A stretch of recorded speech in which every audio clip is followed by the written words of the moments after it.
Amém. Eu não sei se você já percebeu isso, mas a maior parte das nossas crises, das nossas batalhas que a gente enfrenta no nosso dia a dia, começa na nossa mente. São pensamentos, são achismos, são coisas que vão entrando na nossa cabeça e que vão causando conflitos, vão causando batalhas, lutas, guerras.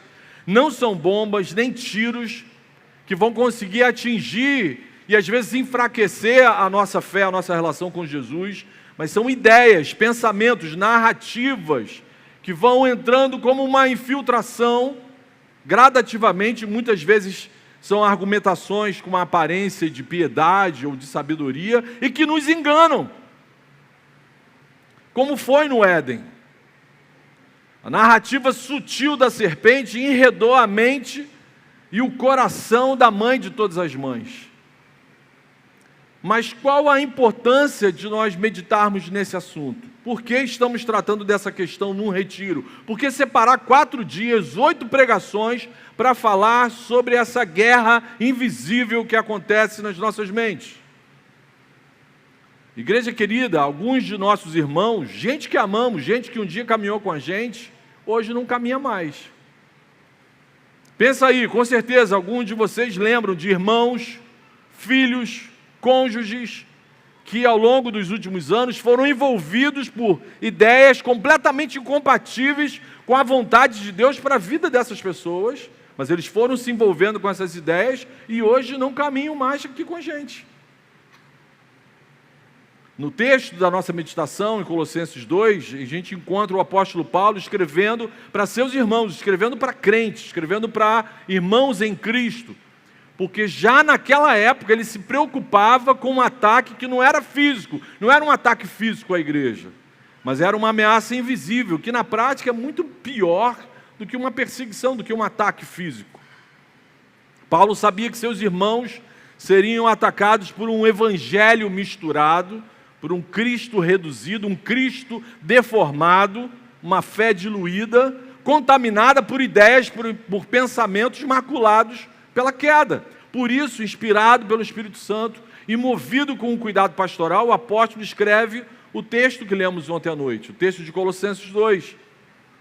A serpente que influenciava a cultura daquela época já espalhava a narrativa de que Cristo é bom, mas não é suficiente. Vocês precisam de algo mais. É Cristo mais uma bandeira, é Cristo mais uma pauta, é Cristo mais uma ideologia a ser defendida. Por isso Paulo responde com força nessa epístola: não falta nada em Cristo, não falta nada em Cristo. Jesus é totalmente suficiente, Ele é pleno. Cristo é tudo, está acima de tudo. E aí no versículo 4, que nós não lemos, eu não pedi para você ler, mas do próprio capítulo 2, Paulo afirma que está escrevendo essa carta por amor a esses irmãos, por preocupação com esses irmãos. E aí no versículo 4 ele diz isso: por isso eu não quero que ninguém os engane com argumentos falaciosos, um papinho mentiroso. Paulo sabia que qualquer ideia que não se submete a Jesus, cedo ou tarde vai guerrear contra Jesus. Guarde isso, anote, leve para a sua caminhada da fé, não é nem para a cela, para a sua vida. Toda ideia, todo pensamento, toda ciência, todo academicismo que não se submete a Jesus, cedo ou tarde vai guerrear contra Jesus.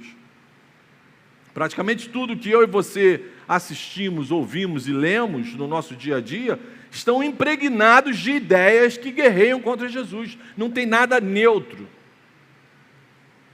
Lamentavelmente, eu repito, alguns irmãos que um dia caminharam do nosso lado, que um dia participaram de retiros, por não darem importância a essa advertência bíblica, se deixaram impregnar por ideias, por pensamentos, por narrativas que envenenaram essas pessoas. Mas Marcão, como que esse texto, escrito no século I, tem alguma relevância para a gente no século XXI?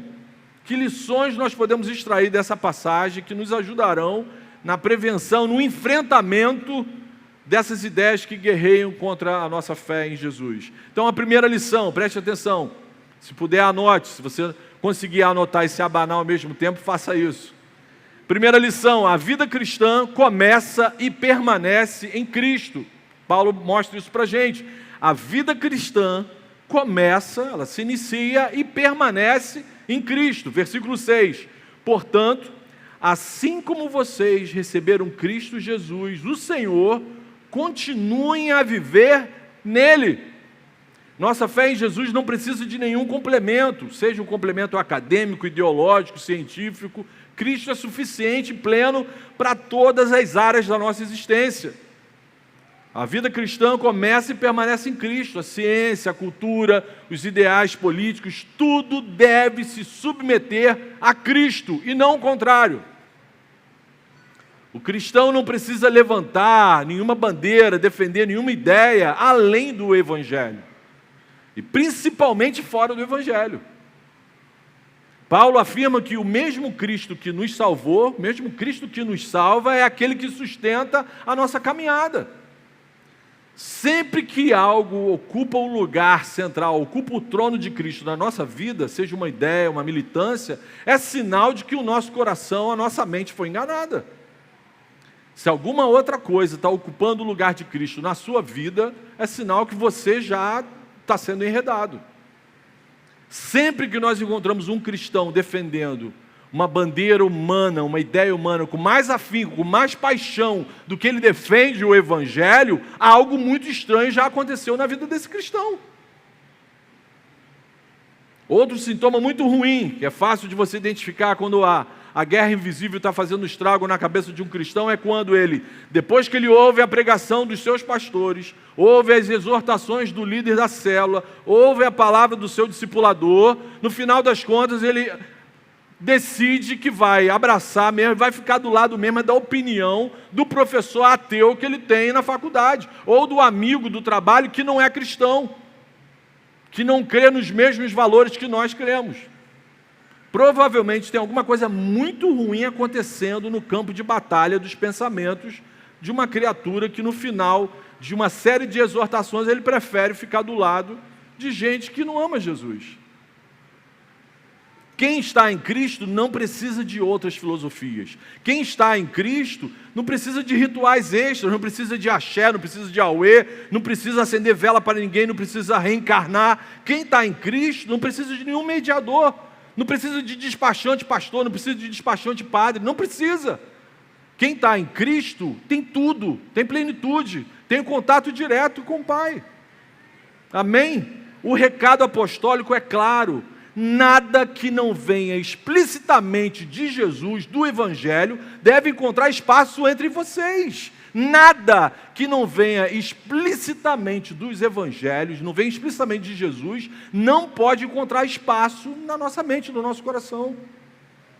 Paulo parte de um princípio muito simples. Se vocês estão firmados em Jesus, nenhuma ideia, nenhuma narrativa, nenhum pensamento travestido de sabedoria ou piedade vai afastar vocês de Cristo. Se vocês estão firmados em Jesus, se é Jesus quem mantém a caminhada de vocês, se vocês estão ligados, enraizados em Cristo, nenhuma bobagem fora do Evangelho vai encontrar espaço entre vocês. Quem está em Cristo pensa biblicamente, age biblicamente e reage biblicamente. Se vocês estiverem bem fundamentados nas Escrituras, se vocês tiverem raízes profundas com o verdadeiro Evangelho de Jesus, o vento do mundo não vai arrancar vocês de perto de Jesus. Essa é a segunda lição que o texto mostra para a gente. Segunda lição, raízes profundas no Evangelho não são arrancadas pelo vento do mundo. Raízes profundas no Evangelho não são arrancadas pelo vento do mundo. Versículo 7. Se vocês estão enraizados e edificados nele, vocês estão confirmados nessa fé, como foi ensinado a vocês, crescendo em ação de graças. A metáfora agrícola é muito maneira, enraizados. Paulo utiliza isso para indicar o que? Raiz indica profundidade, não superficialidade. Raiz indica algo que está estável, está agarrado. E indica também algo que depende. As raízes dependem dos nutrientes na terra para manter a planta viva. A raiz não indica autonomia, a raiz indica dependência. Eu preciso estar enraizado em algo que me alimenta, que é Cristo. Quem está enraizado em Jesus pensa, age e reage segundo o que Cristo ensina no Evangelho. Raízes profundas no Evangelho tornam a vida da gente resistente a essa guerra invisível que acontece na nossa mente, no nosso coração. A expressão edificados e confirmados na fé apontam para uma doutrina sólida, algo que foi ensinado e assimilado. Meus irmãos, como é frustrante para nós pastores, né, depois de anos pregando e ensinando, a gente encontrar um irmão, ovelha nossa, fazendo algo absolutamente diferente e contrário do que a gente ensina há anos. Às vezes eu me sinto como Jeremias. Jeremias falava: Senhor, eu estou falando tudo que o Senhor está mandando, mas eles não fazem nada, eles não obedecem nada, Senhor. Jeremias, continua, pelo menos você está se salvando. Então algo tem que ser ensinado, mas algo tem que ser assimilado. Às vezes o pastor ensina tudo direitinho, mas a ovelha não assimila nada, está mexendo no celular, está vendo aquela promoção na Shopee na hora da pregação. Satanás é astuto. Como que isso nos frustra? Mas aqui na carta, Paulo conclui essa sessão dizendo que a consequência dessa fé, que é assimilada, que é aprendida, que é estabilizada, que é confirmada, firmada em Jesus, a consequência disso é o nascimento de um coração cheio de ações de graças, de um coração grato, de um coração que expressa gratidão o tempo todo. Gratidão é sinal de contentamento em Cristo. Quem vive espiritualmente insatisfeito está mais vulnerável a dar ouvido à voz da serpente. Quem vive espiritualmente insatisfeito está muito mais sujeito a ficar dando ouvido para o papinho da serpente.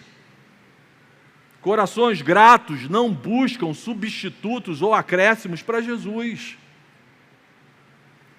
Mas quem está na superfície, quem está brincando apenas de ter sabor cristão, vai tombar feio no campo de batalha da guerra invisível. Vai tomar tiro no rosto, vai estragar o enterro. Só quem está enraizado em Cristo está protegido nessa guerra. Pensem bem, por que muitas pessoas no universo religioso brasileiro são enganadas tão facilmente por ideias completamente anticristãs? Eu fico abismado, tem horas que eu tenho dificuldade para acreditar, às vezes conversando com outras pessoas de experiências que as pessoas tiveram em determinadas igrejas sabor evangélico. Cara, o que aconteceu para a pessoa se submeter tantos anos num manicômio, num hospício, que não tem nada a ver com Jesus? Porque muita gente que se dizendo crente não consegue ter raízes profundas com o Evangelho. Às vezes por causa do próprio pilantra que pisa no púlpito, que não deixa essa pessoa ter raiz profunda com o Evangelho, e às vezes porque a pessoa fica dando ouvidos a uma série de vozes que não é a voz de Jesus. Gente que não é edificada no Evangelho de Jesus vai viver dando ouvido às vozes que não são do Evangelho. Por isso que a gente vê por aí pastor querendo atualizar a Bíblia, pastor progressista, pastor orando na Sapucaí. A gente vê crente pulando carnaval. Satanás deve ficar com uma vergonha. O que o sujeito está fazendo ali? Me atrapalhando. É o mesmo tipo de crente que se deixa enganar por falsos pastores. Como que alguém consegue frequentar falsas igrejas lideradas por pilantras durante anos, sem identificar nenhum erro? Está tudo normal. Vamos fazer aqui um leilão do reloginho. Nessa hora, aí eu baixo aquele espírito pentecostal. Jesus, queima! Jesus, lembra de Ananias e Safira, Jesus? Oh, saudade daquele tempo, Jesus. Será que essas pessoas estavam realmente firmadas, enraizadas e confirmadas no verdadeiro Evangelho de Jesus? Por isso o apóstolo faz uma advertência seríssima no versículo 8. Essa é a nossa terceira lição do texto. Terceira lição: a razão desligada da revelação é caminho de morte. A nossa razão desconectada, desligada do Evangelho é caminho de morte. Agora a conversa fica totalmente diferente dos versículos 6 e 7. Versículos 6 e 7, Paulo está falando de imperativos positivos, agora ele faz uma advertência assustadora. No versículo 8, a ordem apostólica se transforma numa advertência. Tenham cuidado para que ninguém venha enredá-los. Ele está falando com cristãos, ou seja, é sinal que um cristão pode ser enganado, pode ser enredado. Tenham cuidado para que ninguém venha enredá-los com o quê? Com sua filosofia e vãs sutilezas, conforme a tradição dos homens, conforme os rudimentos do mundo, e não segundo a Cristo. Então Paulo está alertando a igreja, não se deixem levar por pensamentos que não sejam segundo Cristo. Cuidado com a tradição dos homens, cuidado com o papinho da humanidade, cuidado com as ideologias humanistas, cuidado com os rudimentos do mundo, que não se submetem a Cristo. Paulo demonstra uma profunda preocupação com ideologias mundanas que tentavam penetrar na mente dos seus irmãos já no primeiro século. E é exatamente a mesma preocupação pastoral que nutrimos hoje por vocês, irmãos. Tanto o apóstolo Paulo sabia, como o conselho da igreja oceânica sabe, que essa guerra invisível pode minar, pode nos adoecer, pode terrivelmente afetar os nossos afetos, a nossa afeição por Jesus, pelo Evangelho e pela igreja. Observe que o apóstolo Paulo chama esse sistema subversivo de pensamentos de filosofias e vãs sutilezas. O que é isso? O que é uma vã sutileza? Vã porque promete sabedoria, mas só entrega insensatez, e sutileza porque normalmente não faz um ataque frontal a Cristo, mas o relativiza, o enfraquece, o dilui, o distorce. São ideias que soam compassivas, mas negam a verdade. Usam uma linguagem, muitas vezes uma linguagem cristã, mas esvaziam o Evangelho. Falam de justiça, mas ignoram o pecado. Promovem inclusão, mas sem arrependimento.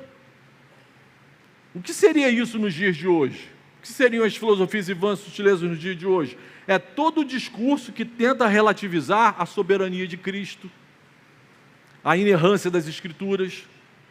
É todo o discurso que tenta silenciar a luta contra o pecado, ou tentativas de acrescentar doutrinas que não estão na Bíblia. Esses pensamentos são as vãs sutilezas que guerreiam contra Cristo. Irmãos, como Clóvis bem alertou ontem, escolas, faculdades, não são ambientes neutros. Não são ambientes neutros.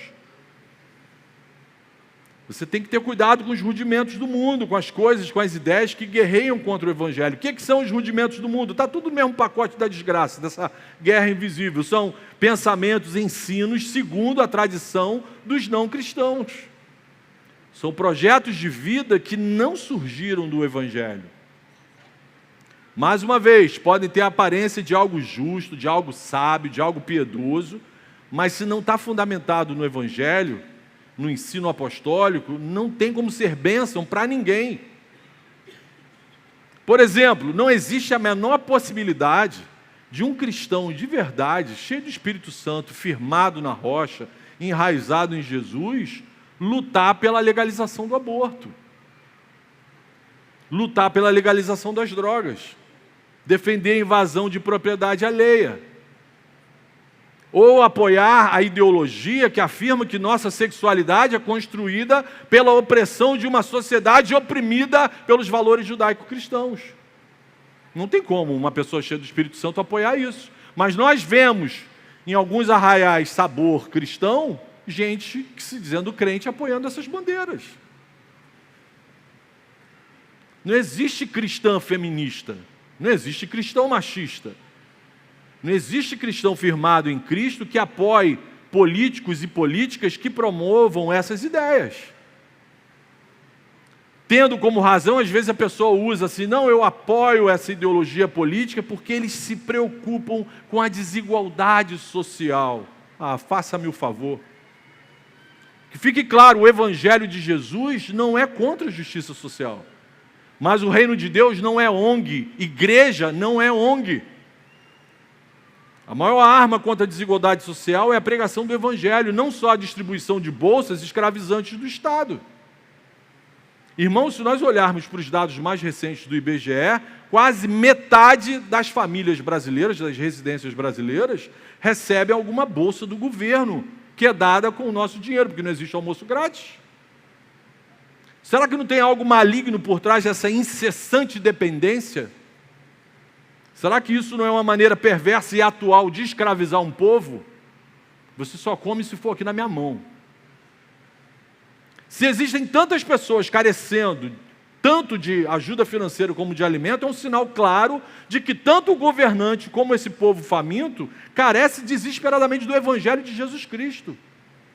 Porque a única revelação, a única razão, a única ideia nesse planeta que tem o poder de transformar o ser humano com dignidade é o Evangelho de Jesus Cristo. Por isso, essa advertência apostólica ecoa até os dias de hoje. Tenham cuidado para que ninguém venha enredá-los. Pois onde falta edificação bíblica, vai sobrar espaço para o engano. Onde falta edificação bíblica, raízes profundas com o Evangelho, vai sobrar espaço para o engano. Entenda, meu irmão, a Bíblia não condena o uso da razão, muito pelo contrário. Mas a razão autônoma, a razão soberba, a razão displicente, desligada da revelação do Evangelho, é sempre caminho de morte. É sempre caminho de morte. Quando você começa a usar a sua razão de mãos dadas com alguma ideologia humana, é caminho de morte. Se você está defendendo coisas que o Evangelho nunca defendeu, você está no caminho de morte. Mas a mensagem do apóstolo Paulo não termina assim. No final de sua argumentação, ele conclui sua advertência, o tenham cuidado, com uma palavra de esperança, de segurança, de conforto e de paz. Ele nos aponta novamente para Cristo e reforça o entendimento de que a única forma da gente resistir e enfrentar e sair vitorioso nessa guerra invisível é estar firmado em Jesus, porque Jesus já venceu essa guerra. Essa é a nossa quarta lição do texto. Jesus já venceu essa guerra, aleluia. Jesus já venceu essa guerra, fale isso para a sua alma, versículo 9 e 10. Porque em Jesus habita corporalmente toda a plenitude da divindade. Tinha uma galera lá em Colossos que tinha dificuldade em acreditar que Jesus era um ser encarnado. Achavam que Jesus era uma fumacinha, era um espírito, era uma parada maneira, mas não era algo encarnado, um Deus encarnado. E aí Paulo continua, também nele, também em Jesus, vocês receberam a plenitude. Ele é o cabeça de todo principado e potestade. Irmãos, nesses dois versículos, o apóstolo expõe três verdades gloriosas sobre Jesus. A primeira delas, Jesus é plenamente Deus. Versículo 9, nele habita corporalmente, ou seja, em corpo físico, palpável, toda a plenitude da divindade. Jesus é Deus, Deus conosco. Paulo está testificando, Jesus é o Deus vivo, encarnado. Segunda verdade, em Jesus, eu e você recebemos tudo o que é necessário para a gente viver nessa vida e na eternidade. Em Jesus, nós já recebemos tudo que é necessário, que é importante para a gente viver nessa vida e no porvir. Você já pode dar uma relaxada. Primeira parte do versículo 10, também nele, em Jesus, vocês receberam a plenitude. Já falei várias vezes aqui o que é o significado de plenitude. Plenitude é não sentir mais falta de nada. Não é ter tudo, mas é não sentir mais falta de nada. E no caso aqui em Jesus, plenitude em Cristo é ter tudo. Tudo que é necessário para você ser pleno, tanto aqui nessa existência como no porvir, você já recebeu em Jesus. Amém, igreja? Amém, aleluia. Aqui está o coração pastoral do texto. O apóstolo afirma, vocês já receberam Jesus. Já receberam Jesus. E quem está em Cristo não precisa, vou repetir, de rituais extras, não precisa pagar promessa, não precisa fazer descarrego, não precisa acender vela para quem já partiu. Jesus é o nosso protetor, o nosso bom pastor, ele já venceu o mundo. E ele nos concede igualmente vitória sobre essa guerra no mundo. Se Jesus é por nós, quem será contra nós? Repete isso para a sua alma. Se Jesus é por nós, quem será contra nós, meu irmão? Sossega, fica sussa, fica na paz. Vai ouvir reggae. Terceira verdade, do versículo 10, que o apóstolo revela é que Cristo reina, Ele é quem manda, Ele é o cabeça sobre todo o poder espiritual do universo. Versículo 10, Ele é o cabeça de todo principado e potestade. Na teologia bíblica, cabeça significa autoridade suprema, governo supremo. Jesus não é só um líder religioso. Jesus é o Senhor do universo. Aquele que diante de quem todos vão ter que prestar contas. E quem são os principados e potestades mencionados aqui no versículo? Aqui Paulo está afirmando que Jesus é Senhor soberano sobre anjos e sobre demônios. Por isso que Lutero falava, Satanás é Satanás de Deus, está a serviço, está submetido ao poder e autoridade do nosso Senhor. Então, principados e potestades são anjos e demônios, qualquer poder espiritual. E todas as autoridades do universo, sejam visíveis ou invisíveis, estão submetidas, submissas, estão debaixo dos pés de Cristo. Cristo governa sobre toda a criação. Colossenses 2,10 nos ensina isso. Todo poder espiritual, seja bom ou seja maligno, está debaixo da autoridade suprema de Jesus Cristo. Ele já triunfou sobre eles na cruz do Calvário. O que isso tem que gerar na gente, meus irmãos? A gente não precisa mais ter medo de nenhum poder espiritual ou humano. Se você está enraizado em Jesus, somos imbatíveis, como cantamos ontem à noite, somos inabaláveis. Aleluia! Aqui está o antídoto definitivo contra qualquer pensamento que guerreie contra Cristo. Jesus é soberano sobre qualquer ideologia política, sistema de pensamentos, governos humanos, anjos e demônios. Jesus já venceu essa guerra, aleluia! Então, irmão, permaneça enraizado em Jesus. Preocupe-se em medir qual é a profundidade da sua raiz com o Evangelho de Cristo. Essa é a nossa primeira aplicação. Permaneça enraizado, firmado, fincado em Jesus Cristo. Esse é o primeiro imperativo no versículo 6 e 7. Mas, Marcão, como que é isso? Permanecer enraizado em Cristo acontece quando a gente passa a ver e viver a vida centrada, focada e obediente ao que Jesus já nos ordenou. Não tem novidade, é a obediência, a simplicidade do Evangelho que nos mantém firmados em Cristo. Eu e você não precisamos de nada diferente ou além do Evangelho. O que precisamos mesmo é pensar e agir biblicamente. Como é difícil encontrar um cristão que pensa e age biblicamente. No momento de crise, no momento de reagir, no momento de agir, muitos acabam usando armas carnais.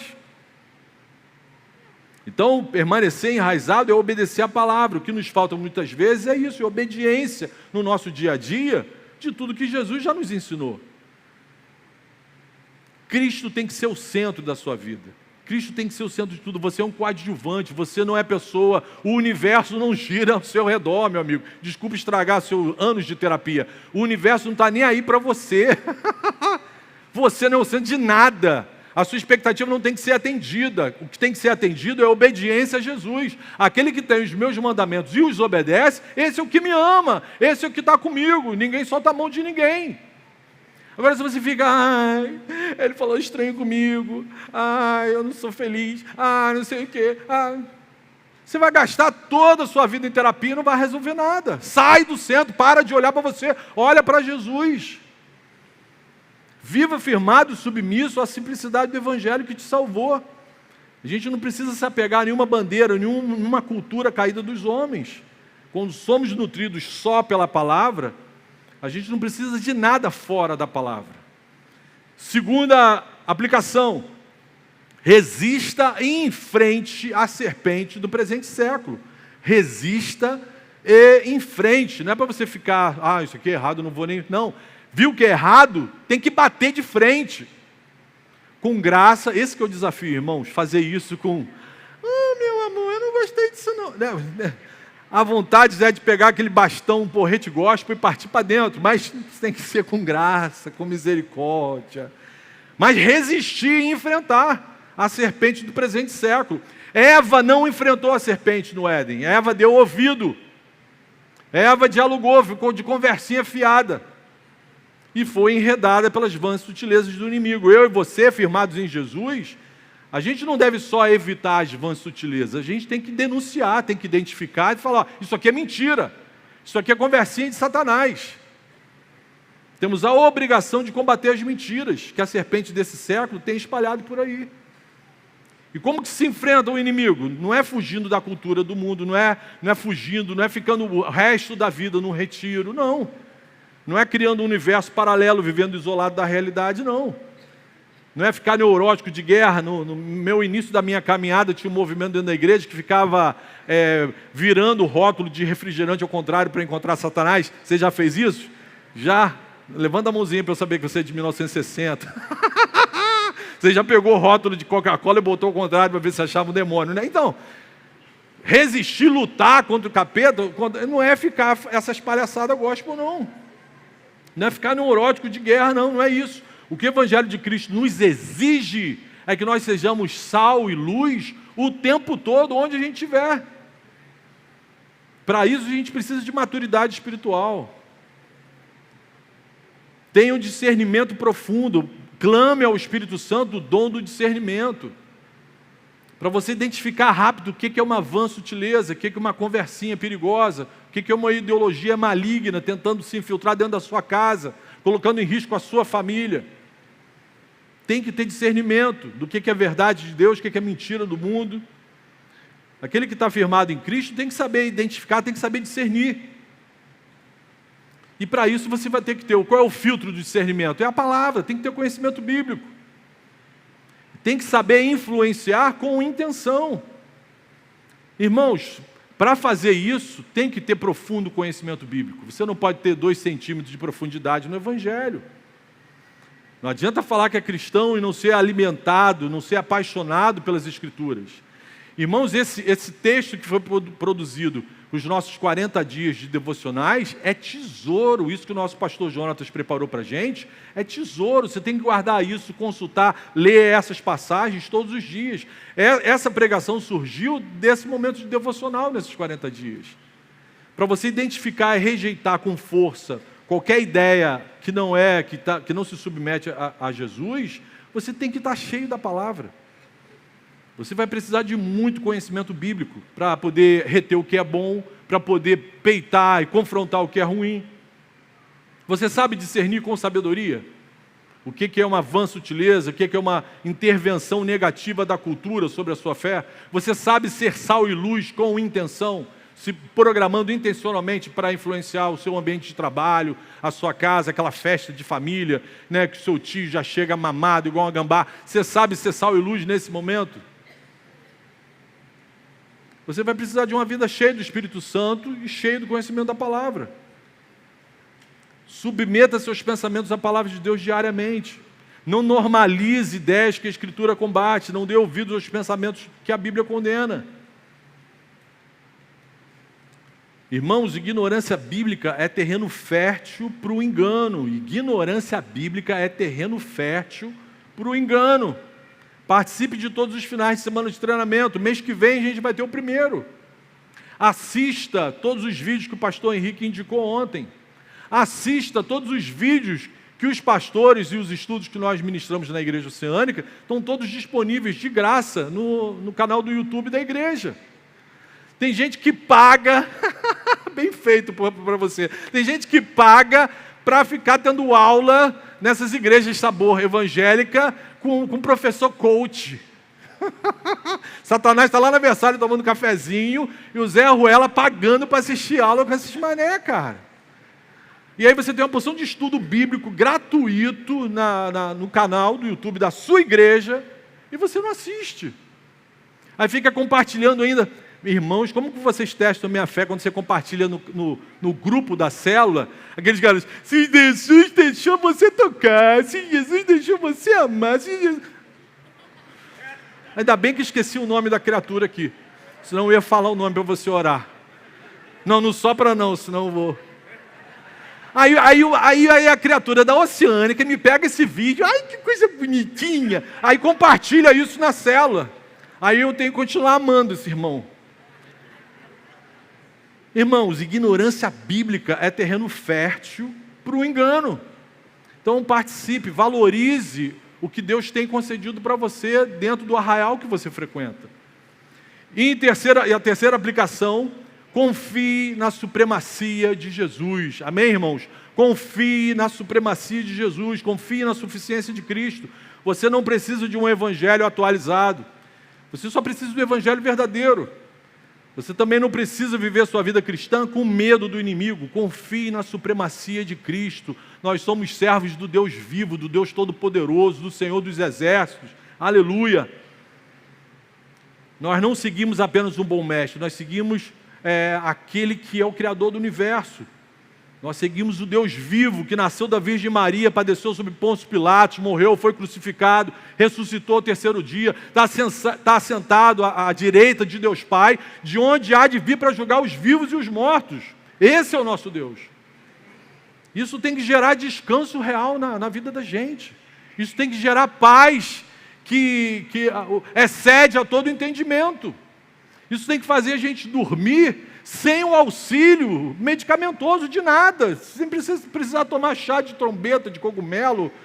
Ontem me deram um chá, falaram que era café, mas aquilo lá estava batizado. Eu demorei para dormir, ainda estou me tremendo aqui. Antônio, depois você tem que resolver. Antônio, cadê o Antônio? Antônio tem que, depois eu quero saber, que nome desse chá que você me deu? Chá bom? A gente tem que dormir em paz, a gente serve um Deus todo-poderoso, isso tem que gerar descanso no nosso coração. Se Cristo é soberano sobre tudo, então a gente pode e deve dormir em paz, pode descansar, pode obedecer ao senhorio de Jesus sem medo. A verdade, irmãos, é que quem conhece a graça do nosso Senhor Jesus Cristo não se impressiona e não é contaminado por filosofias vazias. Por quê? Já encontrou a verdade plena em Jesus. Aleluia. Que seja assim na vida da gente. Feche seus olhos, vamos orar.